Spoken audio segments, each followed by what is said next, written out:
บ่าวปอกพนับเบิ้งแม่พนับเงินบ่ได้เอาจับน้องออกมาโอ้แม่ก็ทำใจตึกๆเลย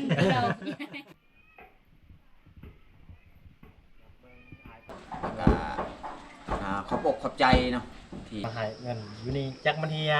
กันมันเฮียนี่แล้วเด้เงินของอายนี่เอ้าบ่าวหยับนับเบิ้งนี่อายเพิ่นให้บ่าวหยับนี่ให้น้องเตื้อยนับเบิ้งครบบ่คนละ500,000มาให้นี่สั้นนะ สั้นบ่ สั้นด้นเลยบ่ได้นะครับอันนั้นเงินของ FC ก็ได้ปีปลายแล้วบ่เคยหักของเครื่องแม่กราบทักทายสบายดีแล้วก็สวัสดีพ่อแม่พี่น้อง FC เบิร์ดสุขูสุคนใครที่เขามาเบิ่งมาชมสองของเฮาขอให้อยู่ดีมีแฮงเด้อพ่อแม่พี่น้องเอ้ยมื้อนี้เฮาก็บ่ได้ไปไสยังอยู่บ้านเพราะว่าฝนตกช่วงนี้อีกอย่างก็เมื่อยเฮาพักผ่อนอยู่บ้านนี่แหละมื้อนี้ก็สิไปหาบ่าวหยับบ่าวยืงแล้วก็บ่าวปอกแล้วก็น้องอาเตื้อยเนาะโทษพ่อแม่เบิ่งบรรยากาศในบ้านในเฮือนนี่จะแม่นห้องเฮียนกับเพเบิดสีย่างไปเข้าบ้านนี่แหละแล้วก็สิไปเบิ่งพ่อแม่นำเพราะว่านับแต่เขามาอยู่นี่ก็โดนและบ่ได้ลงเฮือนพ่อเฮือนแม่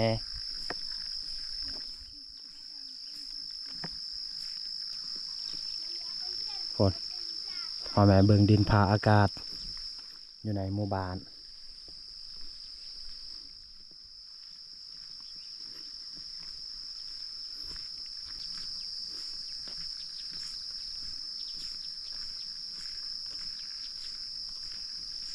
เส้นทางกับเพพังเบิด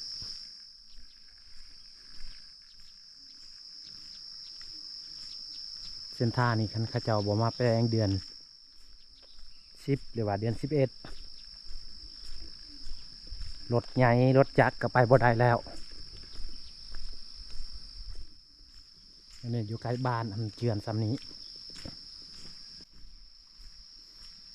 ปลาโถแบะจักแบะไผ่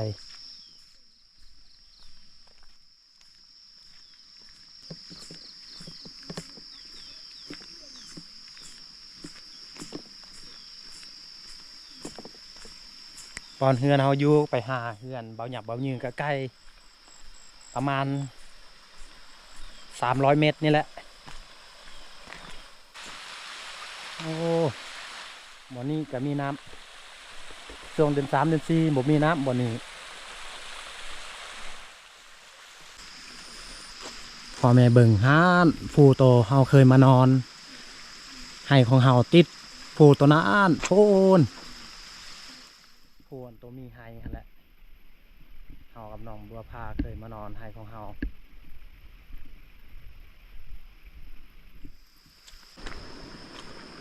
บ้านพออยู่บนนี้ก็มี2-3 หลังเพื่อนข้าเจ้า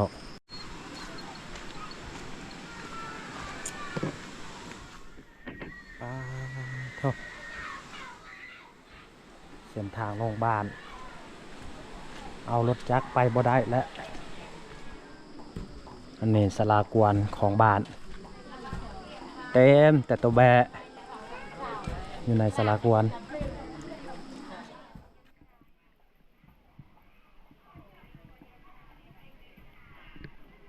อันยางไปหา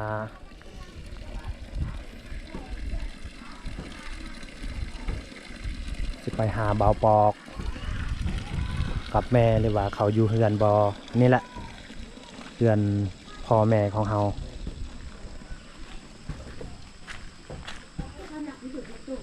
สิขึ้นไปเบิง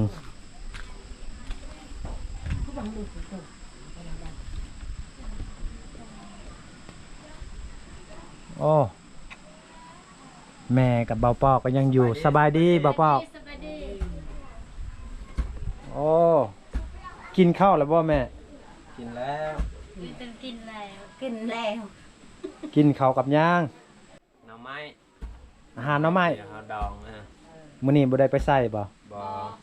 ฝนตกเนาะฝนตกแห้งไม่ได้ดูจำบังเรา อยู่นี่แหละแต่ก่อนเฮาอยู่ แม่น ก็ช่วงนี้ก็เฮาไปย้ายอยู่ถึงประมาณจักเดือนแล้วบ่ปอก3เดือนหรือว่า 3 4 เดือน4เดือนนี่แหละ เดือน3เนาะเฮาย้ายไปอยู่ถึง เดือนนี้เดือน น้องชายผู้หนึง2คนที่อยู่ต่อไปเฮาอยู่เพิ่นไปรับจ้าง2พ่อเมียปะได้ลูก2คนนี่บ่ปอกนี่แหละผู้เบิ่งอันแม่แล้วก็พ่อ โดย พ่อไปใส่ จักไปลิ้นแถวนอก ไปลิ้น จังสิดีสบาย บางทีไปเบิ่งน้ำตาเอา พ่อนี่มักไปเบิ่งน้ำตาวันนี้ก็มีโอกาสมานั่งพูดคุยกับพ่อแม่แล้วก็พ่อกับเมียบ่บอกก็ชื่อว่านางงอนเนาะ แม่น บ่ได้เข้าให้เข้าสวน3 เดือนเลยบ่ได้ลงไปเบิ่งแม่ จะได้แม่กินข้าวแต่ละมื้ออิ่มอยู่บ่บอกเรียง แม่ก็ตามไว้นี่อาหารเด้อาหารเด้ แจ้ว บ่ค่อยเพียงพออาหารก็บ่ได้กินผักกับแจ่วนั่นแหละคือกันกับเฮานี่แหละแม่เอ้ยเอาไปอยู่เทิงก็ไปกินผักทองตลอดเพราะว่าเฮาก็บ่ได้ไปทำมาหากินไปทำมาหากินก็บ่ได้หยังเพราะว่าช่วงนี้ก็เอาไปหาก็บ่ได้เพราะว่าคนมันหลายแดอีกอย่างสัตว์ป่าก็บ่ค่อยมีกินแต่ผักแม่คันว่าได้เงินแม่จะกินหยังถ้าว่ามีเงินเด้มีตาตังแอร์จ้าเป็นนอนพักอะไรกันจ้า เป็นเจ้าเจ้าอย่าสิจ้ะ แม่บ่ฮู้ภาษาลาวแม่ตอบว่าคันมีเงินตัวเองจะกินตีนปลาแล้วก็ตีนไก่เนาะตอนนี้ก็ สิ่งยังกระวัง มาเราเรื่องกับแม่แล้วก็มีอ้ายมันอยู่ต่างประเทศเอาเงินมาให้ครอบครัวบ่าวปอกแล้วก็แม่กับพ่อนำที่มามอบให้เพิ่นเนาะ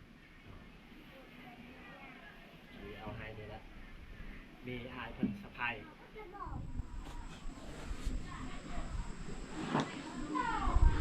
เพิ่นให้แม่ไปซื้อข้าวกินแล้วก็คือแม่วานจะกินซีนไก่กับซีนปลา อันนี้ให้เบาปอกเพิ่นนับเบิ่งแม่เพิ่นนับเงินบ่ได้ให้เบาปอกกับน้องไผนี่แหละ 2 3 4 5 6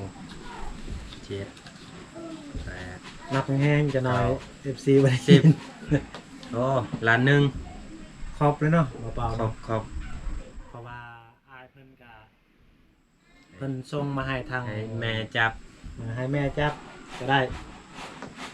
อายเพิ่นส่งให้ทางบัญชีของบ่อเปื้อเพิ่นโอนให้บ่อเปื้อแล้วก็ให้เฮาไปให้น้องสายซื้อกินพอได้ซื้อเกลือไปนัวกินนี่แหละอายเพิ่นอยู่ต่างประเทศอยู่แล้วก็อายเพิ่นไว้เพิ่นบอกว่าบ่ให้บอกซื้อบ่ให้บอกอัน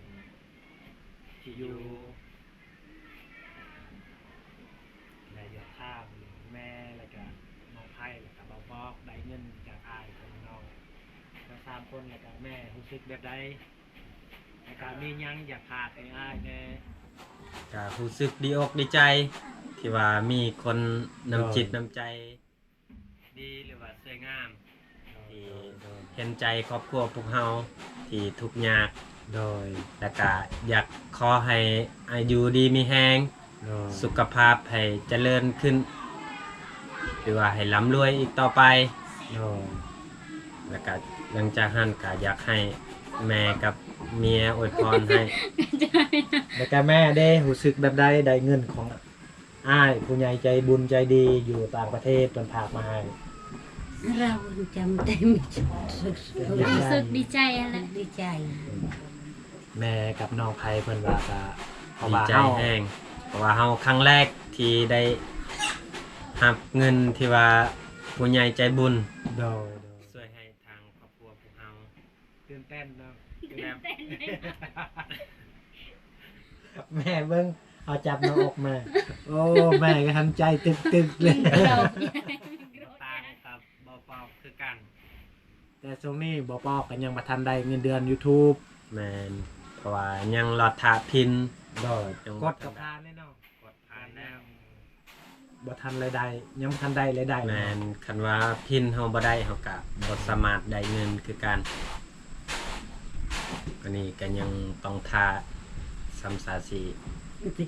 อีกบ่โดนคันว่าเฮาอยู่ในแท้งก็คือสิได้อยู่จริง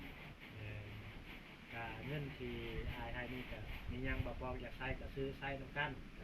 โดย เมียกับพ่อแม่ก็บ่ได้ไปในเมืองอิหยังมีแต่บ่พอกนั่นแหละโอ้น้ำใช้กับเมียอยากซื้อข้าวน้ำปลาเพราะว่าอายเพิ่นพาก็ให้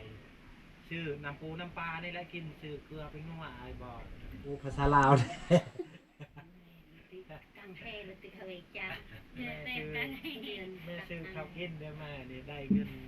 จากอายเป็นผู้ใหญ่ใจบุญใจดีให้แม่ซื้อกินครับบอกแต่ตอนนั้นเลยเฮาก็สิไปหาเบายืงเบายักก่อนเพราะว่าอายเพิ่นฝากเงินให้ก็มีทางเบายืงเบายักแล้วก็น้องก็เตื้อยแน่เฮาก็สิขอต่อก่อนเด้อ โดย สิไปหาเพิ่นก่อนเฮาลงจากเฮือนเบาปอกแล้วก็สิย่างไปหาเบายืงแล้วก็สิไปถามเบายืงเบาหยับอยู่บ่สบายดีเบายืง มาดี ตอนนี้เขาก็มานั่งกับเบายืงสิถามเบายืงเบายังไปใส่ ไปให้ ไปให้ยังไม่ทันว่า นังอาจจะงานตอนแรกมา เบายับไปกับน้องอาเตื้อยบ่ แมน อ๋อไปให้อยู่ทางนี้ น่าจะแมนและอยู่หันแหละ อ๋อช่วงนี้เขาก็มานั่งกับเบายืงเรียบร้อยมีแต่สีมอบให้เงินของอ้ายคนอยู่ต่างประเทศเอามาให้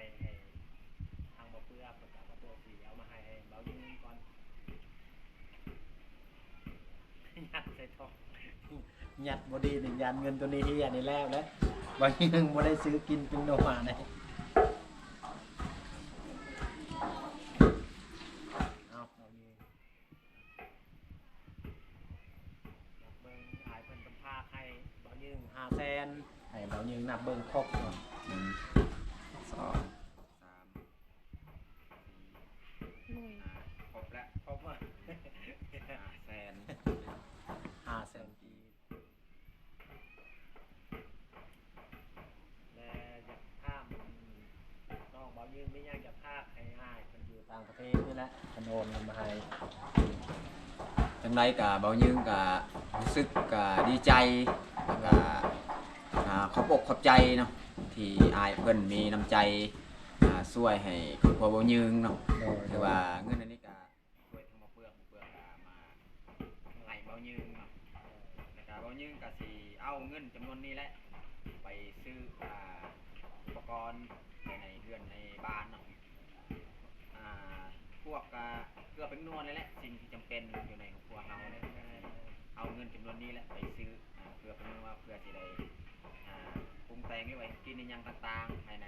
บ้านในเรือนแบบกับลูกกับเมียนี่แหละไม่ว่าจะเอาไปอยู่ให้ก็มีเราซื้อเอาไปไว้อยู่ให้พอเขาก็เข้าให้ประจำคือกัน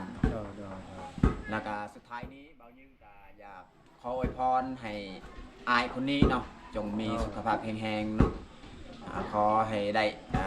ประสบหรือว่าเฮ็ดเวียกยังต่างๆก็ขอให้ประสบความสำเร็จหรือว่าอยากให้อายุมันยืนเนาะเอาขอขอบใจหลายๆอ้าย ตอนนี้ก็เห็นเบาหยับกับน้องอาเตื้อยนั่งอยู่เตียงสบายดีเบาหยับ ไปดี ไปดีบอกเลิกเด้อ มึงกี้ไปไส สิเมื่อกี้เนี่ยพาอาเตื้อยไปเสียหญ้าให้ อ๋อ เลยมาค่อนข้างช้า ดอยไปอยู่ให้เทิงบนบ่ แม่นแหละ เอาไปหาตอนเที่ยงบ่เห็นอ๋อ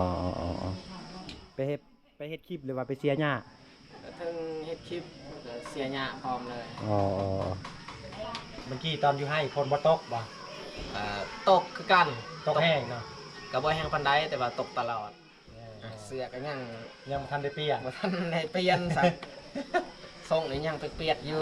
คือกันนั่นแหละเฮาก็มาจากให้ตอนนั้นก็ฝนตกแห้งช่วง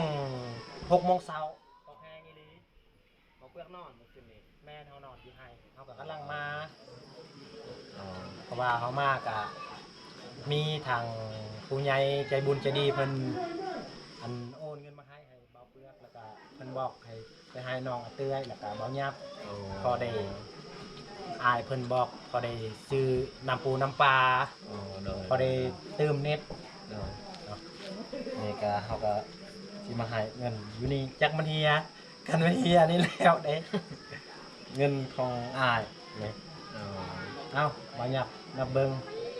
นี่อายเพิ่นให้เบายับนี่ให้น้องอาเตื้อยนับเบิ่งครบบ่คนละ500,000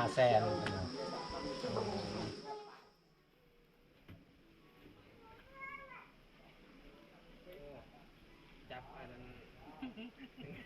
เงินของ FC ฝากมาให้นี่สั่นนะ สั้นบ่ สั่นด้นเลยบ่ได้นะครับอันนั้นเงินของ FC ก็ได้ปีปลายแล้วบ่เคยหักของเครื่อง แม่น 2 ไม่นับบ่ถึงสั้นต้นพอ ครบ500,000 ครบบ่แบบนี้น้องอาเตื้อยเดี๋ยวนับเบิ่ง รู้สึกสั่นดีใจ หาแสนกีบ บ่แม่นสั่นอื่นดอกสั่นดีใจนี่แหละ แม่น เพราะว่าด้นแล้วเฮาก็บ่ได้รับเครื่องหรือว่าเงินจาก FC ส่งมาให้ แม่น อันนี้ก็ FC ที่ส่งทางใบเปลือก แม่น เปลือกมาส่งให้เฮา แม่นและจากถามเบายับกับน้องอาเตื้อยได้เงินจากอายเพิ่นอยู่ต่างประเทศให้รู้สึกแบบใดดีใจหรือว่าเป็นแนวใด ก็ความรู้สึกของพวกเฮาก็รู้สึกดีใจแล้วก็ภูมิใจที่สุดที่มี แมนรู้สึกดีใจหลาย FC เนาะมี ๆและ FC หัวใจก็เต้นรวมดีใจ แมนหัวใจเต้นแห้งดีใจที่ได้รับเงินก็สิว่าบ่หลายก็หลายสำหรับเฮาเนาะ500,000กีบก็หลาย แม่น รวม2คนก็เป็นล้านหนึงเนาะ แม่น ดีใจและภูมิใจ แม่น ที่ FC มีความดูตนสงสารแก่พวกเฮาอยู่ชนบทเนาะที่อาชีพชาวไร่เนาะ แม่น อยู่บนดอยก็รู้สึกดีใจ แม่น แล้วก็ต้องขอขอบอกขอบใจเนาะ โอ้ อ้ายเพิ่นเนาะ โอ้ เพิ่นให้เอ่ยชื่อหรือว่าบ่เอ่ย บ่ อ่า เพิ่นว่ามีแต่บอกให้อายเพิ่นอยู่ต่างประเทศ อ๋อจะได้ก็ต้องขอขอบอกขอบใจอ้ายที่ช่วยเงินให้ โดย แก่ครอบครัวของพวกเราหรือว่าผู้ใหญ่ใจบุญที่มีน้ำจิตน้ำใจสวยงาม เออ เห็นอกเห็นใจคนที่ทุกข์ยากลำบากอยู่ชนบท โดย แล้วเฮาก็บ่มีหยังสิตอบแทนมีแต่สิส่งคำขอบอกขอบใจหรือว่าคำอวยพรให้เพิ่น โดย จะได้ก็ขออวยพรให้อ้ายเพิ่น จงมีสุขภาพแข็งแรงอย่าเจ็บอย่าจนเฮ็ดหยังก็ขอให้เจริญก้าวหน้าปรารถนาสิ่งใดก็ขอให้สุขบังทุกการเนาะแล้วที่สำคัญก็ขอให้ได้คืนเงินที่ได้ส่งให้เฮาให้ได้100 เท่าพันเท่า โดย แล้วสุดท้ายนี่ขอให้มีความสุขตลอดชีวิตอยู่เทิงบนโลกใบนี้จะได้ก็ขอขอบใจหลายๆอีกครั้ง เตื้อยมีย่างจะพากให้อายเพิ่นเพราะว่าอายเพิ่นว่าเบิ่งอาเตื้อยไปเฮ็ดคลิปไปเก็บใบยาสูบนี่ตัวเองนี่ต้นแหงอาเตื้อยมีย่างจะพากให้อายเพิ่น แต่ว่าก็บ่มีหยังมีแต่อยากคำส่งมีแต่อยากส่งคำอวยพรให้อายเพิ่นที่มีน้ำจิตน้ำใจสวยงามที่ส่งเงินมาให้พวกเขา2 คน โดย ว่าอายเพิ่นก็เห็นเฮานี่อยู่ชนบททุกข์ยาก แม่น แต่อยากขอให้อายเพิ่นจงมีสุขภาพแข็งแรงอย่าเจ็บอย่าจนปรารถนาสิ่งใดก็ขอให้ได้สิ่งนั้นให้อยู่บนโลกใบนี้อยู่ดนๆและเฮาก็บ่มีหยังสิเว้ามากมายนะว่าเว้าหลายก็บ่เป็น โดย เอาแล้วสำนัก แม่นก็คือไม่แต่เท่านั้นแหละเบายับกับน้องอาเตื้อยเนาะเฮาก็สิกลับเมื่อก่อนวันกี้เฮาก็มาจากไป หาเบาหยักเบายืงและไปเอาเงินไปให้น้องอาเตื้อยแล้วก็เบาหยักเบายืงเบาปอกนี่แหละเงินอายเพิ่นส่งมาให้นี่เขามานั่งกับเมียก่อนอื่นหมดก็อยากมาขอบใจอ้ายที่อยู่ต่างประเทศที่สละเวลาโอนเงินมาให้เอาเปลือกมันบอกให้ซื้ออันน้ำปูน้ำปลาเนาะจะได้ก็ขอบอกขอบใจอายหลายๆจะได้ก็ขอให้อายจงอยู่ดีมีแห้งจงมีสุขภาพแข็งแรงเนาะเหตุใดอย่างก็ขอให้เจริญก้าวหน้า